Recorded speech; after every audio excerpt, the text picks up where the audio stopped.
தமிழகம் எங்கும் Max Gold cash for your gold. Max Gold நீங்க தங்க மட்டும் இல்லைங்க, பிளாட்டினம், டைமண்ட், சில்வர், ரூபினி எதை வேணாலும் விற்கலாம். உங்களுக்கான பணம் ரொக்கமா கையிலயோ இல்லைன்னா பேங்க் அக்கௌண்ட்லயோ உடனடியாக செலுத்திடுவாங்க. மார்க்கெட் மதிப்பை விட 100 ரூபாய் ஒரு கிராமுக்கு உங்களுக்கு கூடுதலாக கிடைக்கும். தமிழ்நாடு முழுக்க டோர் ஸ்டெப் சர்வீஸும் இவங்க ப்ரொவைட் பண்றாங்க. உங்களுக்கு கோல்ட விற்கணும்னு அதுக்கு ஒரே ஒரு பெஸ்ட் பிளேஸ் மேக்ஸ் கோல்டு தான். கால் 04445454545.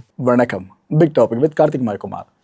நடிகை த்ரிஷா இருக்காங்களே, அவங்க ஏதாவது ஒரு ஈவெண்ட்டுக்கு போனால் கூட அங்கே இருக்கிற பல பேர் சும்மா இருக்க மாட்டாங்க. அங்கே போய்ட்டு சிஎம் அவர்கள் பேர் எடுத்து இது போல் வேலையை பார்த்துக்கிட்டு இருக்காங்க. சரி, இவங்க இந்த பக்கம்னா இன்னொரு பக்கம் மலையாள நடிகர் ஒருத்தர், நல்ல பிரபலமான நடிகர், அவர் சும்மா இல்லாமல் சிஎம் விஜய் அவர்கள் நோண்டி வச்சுருக்காருங்க. ஆக்சுவலாக சிஎம் விஜய் அவர்கள் இதை பெருசாக பார்க்க போகிறதில்ல, ஆனால் அவரோட ஃபேன்ஸும் அவரோட ஃபாலோவர்ஸ் இருக்காங்களே, அவங்களுக்கு கண்டிப்பாக ஹர்ட் ஆகும். என்ன இப்படிலாம் பேசிக்கிட்டு இருக்கீங்க அப்படின்ட்டு. இது எல்லாத்தை பற்றி தான் முழுக்க பார்க்க போகிற நிகழ்ச்சியில் போகலாம்.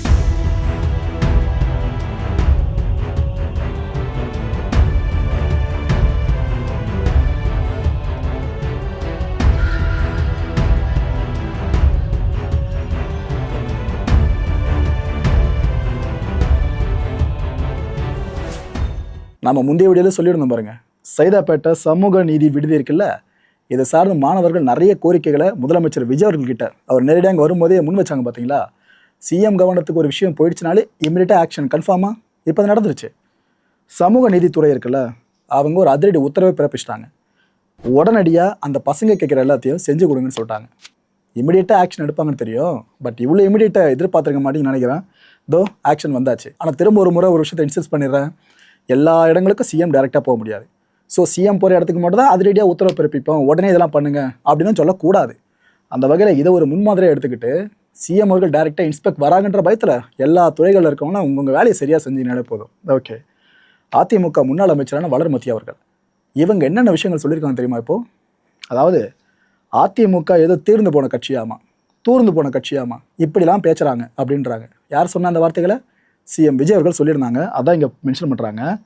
இதை ஒரு புது கட்சியோட தலைவர் பேசுகிறாருங்க. எல்லாம் கொடுமை. 3 வருஷ கட்சிக்கே இவ்வளோ திமிர்னா 54 வருஷ கட்சி நாங்கள், ஆலமர கட்சி நாங்கள், எங்களுக்கு எவ்வளோ இருக்கும் அப்படின்றாங்க. நேற்றுக்கு பெஞ்ச மழையில் இன்றைக்கி முளைச்ச காலா நீ ஒருமையில் வருது. நீ எம்ஜிஆர், ஜெயலலிதா, பழனிசாமி இவங்க பேரை உச்சரிக்கிற கடைசி தொண்டன் இருக்கிற வரைக்கும் அதிமுகவை யாராலையும் அழிக்க முடியாதுன்னு இப்படி பேசியிருக்காங்க. திமுக தந்த தண்டனைகள் இருக்குல்ல, இதையும் தாண்டி அவங்க எங்களுக்கு செஞ்ச அடக்குமுறைகள் இதையும் தாண்டி வளர்ந்த கட்சி இந்த அதிமுக. அந்த கட்சி சீக்கிரம் அழிஞ்சு போயிடுமா என்ன அப்படின்னு பேசியிருக்காங்க. ஆக்சுவலாக இவங்க பேசினதெல்லாம் சரியாக தப்பான்னு கேட்டிங்கன்னா, என்ன பொறுத்துக்கு ஒருமையில் பேசின தப்பு தான், அதில் மாற்றுக்கிறது இல்லை. ஆனால் அதிமுக பயங்கரமாக பில்டப் பண்ணி பேசியிருக்காங்களே, இதில் ஒரு விஷயம் கவனிங்க.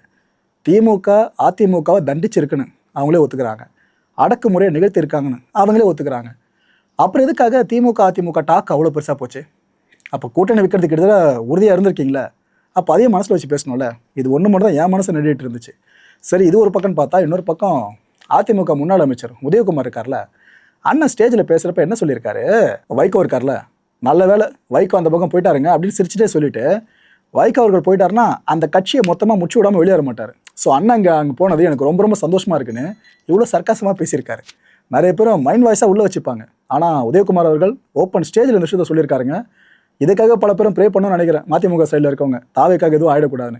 அப்படி ஏதாவது நெகட்டிவாக நடக்குதுன்னா பழி எங்கத்துக்கு போடுவாங்க தெரியுதா? ஆனால் வைகோ மேலே. இது போல விஷயங்களை அதிமுக முன்னாள் அமைச்சர்கள் இப்போ தொடர்ந்து மேடைகளை பேச ஆரம்பிச்சிட்டாங்க. மாவட்ட செயலாளர்கள், அமைச்சர்கள் அண்ட் கட்சியினர், கட்சியோட முக்கியமான நிர்வாகிகள், இவங்க எல்லாருக்கும் அமைச்சர் ஆனந்த் அவர்கள் ஒரு முக்கியமான அறிவுறுத்தலை முன் வச்சிருக்காரு. ஆக்சுவலாக கட்சி நிர்வாகிகள்னு வந்துட்டாலே எல்லாருக்கும் பொருந்தும். அமைச்சர்களும் தாவேக்கா சேர்ந்தவங்க தானே, மாவட்ட செயலாளர்களும் அதே கட்சியில் இருக்கவங்க தானே. என்ன சொல்லியிருக்காப்புல, ஜனநாயகன் படம் ரிலீஸ் ஆக போதில்ல, இதை திருவிழா மாதிரி கொண்டாடுங்கன்னு சொல்கிறாரு. அமைச்சர் ஆனந்த் அவர்கள் இந்த அறிவுறுத்தலை முன் வச்சிருக்காரு. ரொம்ப பிரம்மாண்டமாக கொண்டாடுங்கப்பா, சிஎம் அவர்களோட கடைசி படம். ஸோ இதனாலேயே தேட்டரில் சிறப்பாக அலங்காரம்லாம் பண்ணி செமையாக செலிப்ரேட் பண்ணுங்க அப்படின்னு சொல்லியிருக்காரு. இவர் சொல்கிற விஷயம் புரியுது. ஏன்னா one last dance, Vijay sir படங்களில் நடிக்கிறதுல கடைசி படம் இதானே, அதில் ஒன் லாஸ்ட் டான்ஸ்ன்றக்கப்ப நிறைய எமோஷனல் மூமெண்ட்டை ஃபேன்ஸ் மத்தியில் பார்க்க முடியும், அதை புரிஞ்சிக்க முடியுது. இதெல்லாம் தாண்டி அவரோட ஃபாலோவர்ஸை இப்போ மாறி இருக்காங்களா அரசியல் அரங்கில், அவங்களும் கொஞ்சம் ஏக்கப்படுவாங்க. இன்னும் அடுத்த படங்கள் நடிச்சிருந்தா நல்லா இருந்திருக்கல அப்படின்ட்டு. இந்த எமோஷனல் கனெக்ட் புரியுது. ஆனால் இப்போ அவர் இருக்கிற சீட்டு அமைச்சர் சீட்டு. தமிழ்நாட்டில் சினிமாவை தாண்டி பல முக்கியமான விஷயங்கள் நிறைய இருக்குது. இது எதுக்கு அவ்வளோ அழுத்தம் திருத்தமாக சொல்கிறேன்னா, பசங்க சாதாரணமாகவே நீங்கள் அனௌன்ஸ்மெண்ட் கொடுக்காம இருந்தாலே தேட்டரில் அவ்வளோ அதகளை முன்வாங்க. அதுவும் அவரோட கடைசி படம் சிஎம் அவர் ஆகிட்டார். இப்போது அதகளை இன்னும் பெருசாக இருக்கும். இதில் அமைச்சர் இந்த ஸ்டேட்மெண்ட் விட்டுருக்காருல, இதை ஆக்சுவலாக கட்சி நிர்வாகிகளுக்குள்ளே விட்டுருக்காங்கன்னா அவங்களுக்கு ஏற்ற மாதிரி எழுத பண்ணிக்கிட்டா ஓகே. ஆனால் இதை ஃபேன்ஸ் என்ன நினைப்பாங்க, ஓ அமைச்சரே சொல்கிறாரா, அப்போ நம்மளும் ஜாலியாக செலிப்ரேட் பண்ணலான்னு அல்ஷாட்டி அதிகமாக பண்ண ஆரம்பித்தா அதன் மூலம் வேணால் அசம்பாவிதம் வந்துச்சுனாக்கா அரசுக்கு தான் கெட்ட பேர். அதை மட்டும் எங்கள் மைண்டில் வச்சுக்கிட்டா தெளிவாக இருக்கும். அமைச்சர்கள் ஸ்டேட்மெண்ட் தெளிவாக விட்டாப்புல, ரசிகர்களும் மென்ஷன் பண்ணலை. ஆனால் ரசிகர்கள் இதை இப்படி எடுத்துப்பாங்க, இது இப்படி தான் கன்வே ஆகும், அப்படி போயிடும். ஆனால் நான் தெளிவாக சொல்லிடுறேன், ஃபேன்ஸ் தயவு செஞ்சு தேட்டரில் செலிப்ரேட் பண்ணுங்கள். ஆனால் மற்றவங்க முகம் சுழிக்கிற மாதிரியோ, படத்தை ஃபுல்லாக டிஸ்டர்ப் பண்ணுற மாதிரியோ, பப்ளிக் நியூசன்ஸை கிரியேட் பண்ணுற மாதிரியோ தயவு செஞ்சு பண்ணிடாதீங்க. தைரியம் கூட பல பேருக்கும் நம்ம ஆட்சி தான் நடக்குது, நம்ம நடு ரோட்டில் இறங்கி ஃபுல்லாக டிராஃபிக் ஜாமே பண்ண யார் கேட்க போகிறோம் அப்படின்ட்டு முதல்ல கேட்குற கட்சியே தாவேக்கா தான் இருக்கும். ஏன்னா அவங்க சொந்த கட்சி நிர்வாகிகளுக்கு என்னென்ன ஆகிட்டு இருக்கு பார்த்துட்டு இருக்கீங்களா, லஞ்சம் வாங்குறாங்கன்னு குற்றச்சாட்டு வந்தாலே கட்சியை விட்டு தூக்குறாங்க. ஸோ பார்த்து பி கேர்ஃபுல்னு சொல்ல வரேன், அவ்வளோதான். தியான் ஸ்ரீனிவாஸ் அது தெரியாதுல, மலையாள சினிமா இண்டஸ்ட்ரியில் ஒரு பெரிய நடிகருங்க. இவர் ஒரு ஈவெண்ட்டில் பேசினாப்புல. அப்போ என்னென்ன சொன்னார்னா, விஜய் அவர்கள் சிஎம் ஆனதுமே எனக்கு ஒரு ஆசை வந்துச்சு, அதாவது ஒரு 15 வருஷங்களுக்குள்ள நானும் எப்படியாச்சும் சிஎம் ஆயிடணும் அப்படின்னு நல்லா சர்க்காசமாக சொன்னார். இது என்னோடய ஃப்ரெண்டுக்கிட்ட நான் சொன்னேன், மச்சான் இது போல் நான் சிஎம் ஆகலான்னு இருக்கேன்டா, தமிழ்நாட்டில் பார்த்தா இது நடக்குது, அப்போ இங்கே நடக்காதா என்ன ஆயிடலாம் அப்படின்னு சொல்லியிருக்காப்புல. அப்போ அந்த நண்பர் சொன்னாராம், மச்சான் நீ முதல்ல நடிகர் சங்கம் இருக்குல்ல, மலையாள நடிகர் சங்கம், இதில் முதல்ல நீ தலைவராகு, அதுக்கப்புறமா மக்களை கவர்ந்த பிற்பாடு நீ சிஎம் ஆகலாம் அப்படின்னு அவரும் சொல்லியிருக்காராமா. இதுக்கப்புறம் அதே நண்பர் திரும்ப ஒரு முறை ஃபோன் பண்ணி தியான் கிட்ட பேசியிருக்காராம். பேசும்போது, மச்சான் சிஎம் எல்லாம் ரொம்ப கஷ்டமாக இருக்கும் போல இருக்கு, நீ சுமாராக இருக்க வீட்டில் இப்போ ஃபுல்லாக நீ என்ன பண்ணுற, நடிகர் சங்கத்தில் வேறு சேரலான்னு சொன்னா அதையும் பண்ணாது, ஏன்னா சங்கத்தில் நிறைய பிரச்சனை ஓடிக்கிட்டு இருக்கு ஆல்ரெடி, நீ பேசாமல் கவர்னர் ஆயிடுறா அப்படின்னு அந்த ஃப்ரெண்டு சொன்னாராமா. இவரும் உடனே சரி ஓகே நம்மளுக்கும் வேலை இல்லையே, அது சரியாக வருமோ அப்படின்ற மாதிரி இவரும் யோசிக்க ஆரம்பிச்சிட்டாராமா. இதெல்லாம் சொல்லிட்டாரா, இது வரைக்கும் கூட நீங்கள் சிரிச்சிட்டு போயிடலாம் ஈஸியாக. அதுக்கப்புறம் ஒன்று சொன்னார் பாருங்க, அவர் விசிட்டர் படத்தில் என்னோட சேர்ந்து நடிச்சிருக்கிறது நவ்யா நாயர். அவங்களுக்கு இப்போ திருமணமாகி ஒரு பையனும் இருக்காப்புல. நான் கேரளா சிஎம் ஆகும்போது நீங்கள் முன் வரிசையில் வந்து உட்காரணும், நல்லா புடவெல்லாம் கட்டிக்கிட்டு கண்ணீரோடு நீங்கள் வந்து அமரணும் அப்படின்னு சொல்லிட்டாருங்க ஸ்டேஜில். இதை கேட்டு நவ்யா உட்பட கீழே இருந்த பல பேருமே குலுங்கி சிரிக்க ஆரம்பிச்சிட்டாங்க. அவர் எதை கம்பேர் பண்ணி சொல்லியிருக்காரு தெரியுதா, சிஎம்மா விஜய் அவர்கள் பதவி இருக்கும்போது த்ரிஷா அவர்கள் புடவை அணிஞ்சிக்கிட்டு முன்னாடி வந்து அமர்ந்து கண் கலங்க அந்த காட்சிகள் நினைவு இருக்கா, அதை மனசில் வச்சு தான் அவர் இந்த விஷயத்த சொல்லியிருக்காரு. இது ஆக்சுவலாக கேரளா இண்டஸ்ட்ரியில் இருக்கவங்க சிரிப்பலையாக ஜாலியாக எடுத்துகிட்டு போயிடலாம். ஆனால் தமிழ்நாட்டில் த்ரிஷா அவர்கள் பேரை வச்சு விஜய் அவர்கள் எவ்வளோ டேமேஜ் பண்ணிட்டு இருக்கான்னு கண்டிப்பாக உங்களுக்கே தெரியும். அதுக்கு மத்தியில் இப்பேற்பட்ட விஷயத்த அவர் சொல்லி தொலைச்சிருக்காரு. இப்போ தமிழ்நாட்டில் பல பேரும் தியான் அவர்களோட அந்த ஸ்டேட்மெண்ட் இருக்குல்ல, இதுக்கு எதிராக குரல் கொடுக்க ஆரம்பிச்சிட்டாங்க. என்னங்க நீங்கள் ஒரு மாநிலத்தோட முதலமைச்சர் சார்னு இப்படி தான் பேசுகிறீங்க, ஒப்புமை இப்படி தான் படுத்தீங்களான்னு அப்படிலாம் கேட்க ஆரம்பிச்சிட்டாங்க. யார் கண்டா? ஸோ இன்னும் கொஞ்சம் நேரத்தில் தியான் அவர்கள் மன்னிப்புன்ற வார்த்தையை பயன்படுத்தினாலும் ஆச்சரியப்படுத்திக்கல. சரி இதெல்லாம் ரைட்டு ப்ரோ, நவ்யா என்ன ரியாக்ட் பண்ணாங்க, அவங்க சீரியஸாக எடுத்துக்கிட்டாங்க அப்படின்னு கேட்டிங்கன்னா சீரியஸாக இல்லை. அடுத்து அவங்க பேசினாங்க, என்ன தெரியுமா சொன்னாங்க, அவ்வளோதானே ஓகே நீங்கள் சிஎம் ஆகும்போது நான் நல்லா பச்சை கலரில் புடவை கட்டிக்கிட்டு வந்து உட்கார முன் வரிசையில் எனக்கு சீட்டை மட்டும் அரேஞ்ச் பண்ணி வச்சுருங்க அப்படின்னு அவங்களே பேசியிருக்காங்க பதிலுக்கு. இப்படி போயிருக்காங்க டாக்கு. എന്നാൽ പോലും ഞാൻ പറയുന്നു, ഞാൻ CM ആയി സത്യപ്രതിജ്ഞ ചെയ്യുന്ന ദിവസം സാരി എടുത്ത്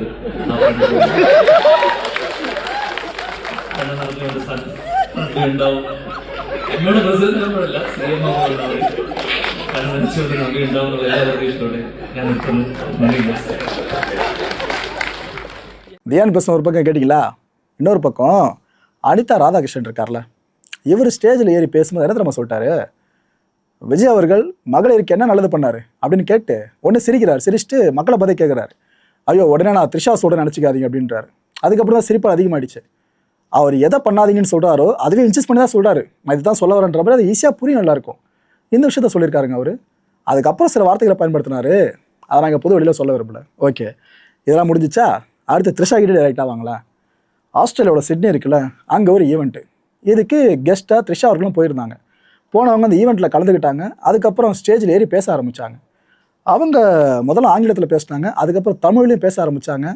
அந்த கேப்பில் கீழே அந்த கூடியிருப்பாங்களா மக்கள் பல பேரும், அதில் சில பேர் என்ன நம்ம கோரிக்கை முன் வச்சாங்க, விஜய் சாரை கேட்டதா சொல்லுங்கள் அப்படின்னு கீழே வந்து கத்த ஆரம்பிச்சிட்டாங்க. இதெல்லாம் அங்கே நடந்திருக்கு.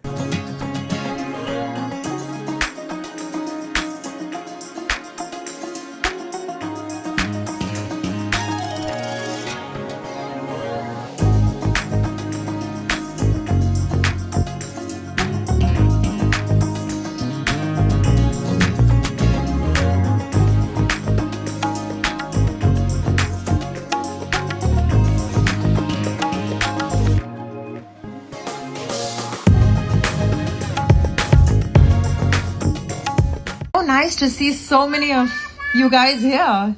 Do you all live around this area? So nice to see you all.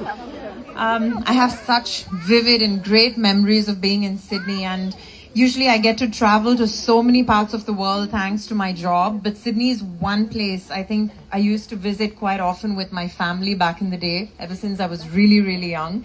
So it carries a lot of beautiful memories. I love this country. I love this city especially. There's so much to do. But it is the first time I'm meeting so many Indians and Sri Lankans. So it just feels like I'm home away from home thanks to you all. So thank you all for turning up today. And especially to see me. I'm so glad to have met and seen and interacted with some of you all. So thank you for coming.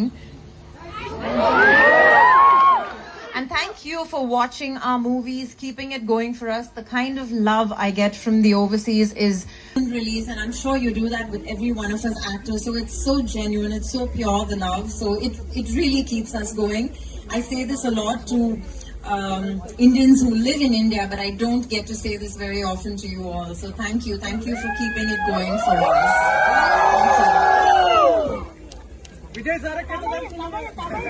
தமிழ்ல என்ன பேசணும், எனக்கு ஸ்ரீலங்கன் தமிழ் ரொம்ப பிடிக்கும், ஆனா அது ரொம்ப எனக்கு வராது. ஆஃப்கோர்ஸ் என்னோட சென்னை தமிழ் நல்லாவே வரும். நீங்க எல்லாரும் தமிழ் பேசுவீங்களா? ஏன்னா one or two சில பேரு I heard them speak in Telugu, so I'm thinking இது ஒரு மிக்ஸ் கிரவுட் மாதிரி இருக்கு. That's why I thought சரி நான் இங்கிலீஷ்லயே பேசுறேன். But it's so nice, and உங்க தமிழ் ரொம்ப அழகா இருக்கு. இந்த மாதிரி தமிழ் அங்க கூட பேச மாட்டோம். We speak a bit of slang. இங்க ரொம்ப பியூர் தமிழா இருக்கு. And no, Telugu I'd rather not. You wouldn't understand my Telugu, but Tamil எனக்கு பேச பிடிக்கும். And நீங்க ரொம்ப அழகா பேசுறீங்க, all of you all, the few of you all who I interacted with personally. So thank you. Yeah, thank you. And yeah, that's about it. So please enjoy the rest of your weekend. I'm so happy that I got to meet you all, and seriously, thank you so much for coming to see me. It means a lot. Thank you.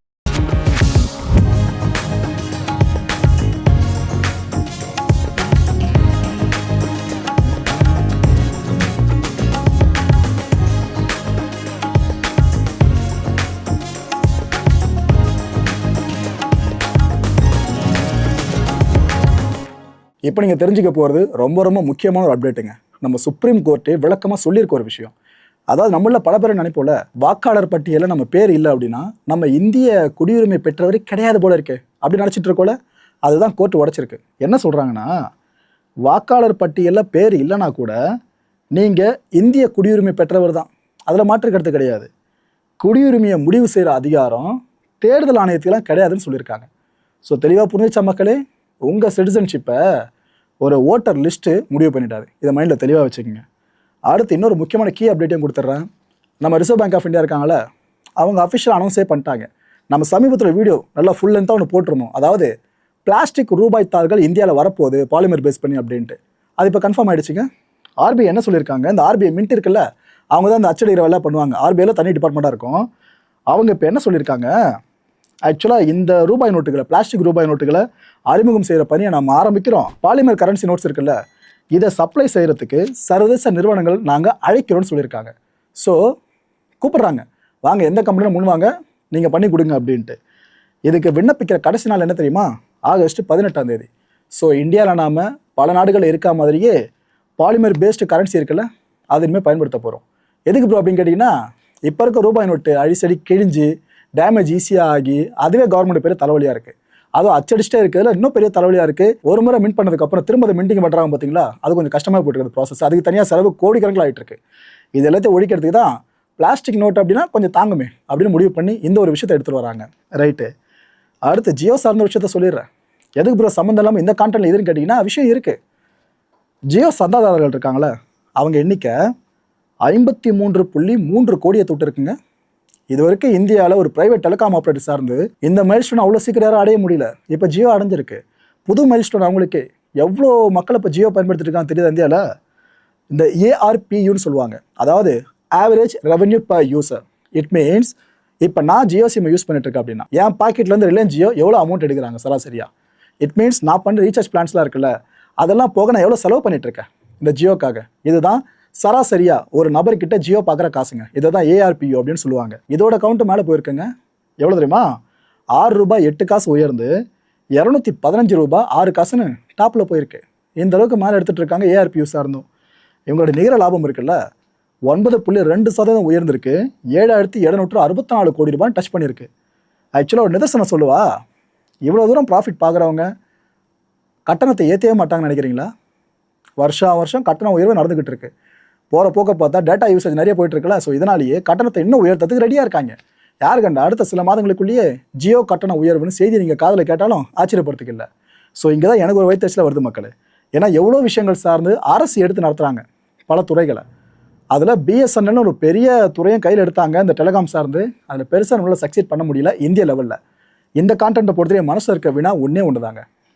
தமிழ்நாட்டில் நமக்குன்னு தமிழ்நாடு அரசு ஒரு தொலைத்தொடர்பு சேவையை ஆரம்பித்தா எப்படி இருக்கும் bro? அதான் பிஎஸ்என்எல் ஆரம்பித்து தோற்று போயிட்டோம் அப்படின்னு கேட்டிங்கன்னா அது இந்திய லெவலில்ங்க. அங்கே ஒரு ஃபைலை மூவ் ஆகுது, அவ்வளோ பிரச்சனைகள், அவ்வளோ டிலே இருக்கும். அதை விட்டுருங்க. தமிழ்நாடு அரசு இது சார்ந்து ஏதாவது இனிஷியேட் பண்ணால் நல்லா இருக்கும்ல. ஏன்னா மக்கள் இப்போ அன்றாடமாக பயன்படுத்துறதுல டேட்டா ரொம்ப கீ ரோலை ப்ளே பண்ணிகிட்ருக்கு. ஃபோன் கால் டேட்டா வச்சுன்ற மாதிரி தான் பெருசாக மாறிட்டு வந்துட்டோம். அப்பேற்பட்ட இந்த டிஜிட்டல் யுகத்தில் இதுவும் மக்கள் அத்தியாவசியம் சார்ந்த விஷயம்தான். சம்பாதிக்கிற பணத்தில் ஒரு பெரும் பணத்தை ரீசார்ஜுக்கே கொடுத்துட்டு கூட மாதம் அதை வீட்டில் ஒருத்தராக இருக்கீங்க, அத்தனை ஃபோன் தான் அத்தனை ரீசார்ஜ் பண்ணுவீங்க. ஸோ இதெல்லாம் கன்சிடர் பண்ணி நம்ம அரசு எதனா முடிவு பண்ணாங்கன்னா சிறப்பாக இருக்கும். அடுத்த நிகழ்ச்சி சந்திக்கலாம். நன்றி, வணக்கம். தமிழகம் எங்கும் Max Gold, cash for your gold. Max Gold நீங்க தங்க மட்டும் இல்லைங்க, பிளாட்டினம், டைமண்ட், சில்வர், ரூபினி எதை வேணாலும் விற்கலாம். உங்களுக்கான பணம் ரொக்கமா கையிலயோ இல்லைன்னா பேங்க் அக்கௌண்ட்லயோ உடனடியாக செலுத்திடுவாங்க.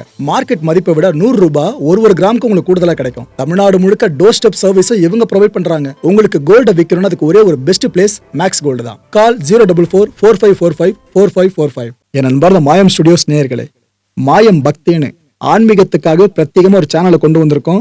மறக்காம சப்ஸ்கிரைப் பண்ணி அந்த சேனலுக்கு உங்களோட ஆதரவை மனப்பூர்வமாக தெரிவிங்க. வணக்கம் மாயம் ஸ்டுடியோஸ் நண்பர்களே. மாயம் ட்ரெண்ட்ஸ் அப்படின்ற ஒரு புதிய ஃபேஸ்புக் பேஜை ஓப்பன் பண்ணியிருக்கோம். நீங்கள் யூடியூப்பில் பார்த்துட்டு இருக்கீங்களா நம்மளோட கான்டென்ட்ஸ்லாம். இதெல்லாம் விட ஒரு படி மேலே ரொம்ப கிறிஸ்பாகவும் ரொம்ப சூப்பராகவும் நிறைய கான்டென்ட்ஸ் உங்களுக்கு இந்த பேஜில் காத்துட்ருக்குங்க. ஸோ உடனடியாக ஃபேஸ்புக் பிளாட்ஃபார்ம் போங்க, மாயம் ட்ரெண்ட்ஸ்னு டைப் பண்ணி சர்ச் பண்ணி நம்ம பேஜை ஃபாலோ பண்ணுங்கள். அப்படியே நம்ம சேனலையும் நீங்கள் சப்ஸ்கிரைப் பண்ணிட்டீங்க அப்படின்னா இன்னும் நிறைய புது கான்டென்ட்ஸை உங்களுக்காக ப்ரொடியூஸ் பண்ணி கொடுத்துக்கிட்டே இருப்பாங்க. நீங்கள் பண்ணுற ஒவ்வொரு சப்ஸ்கிரிப்ஷனும் எங்களுக்கு பெரிய மோட்டிவேஷனாக அமையும்.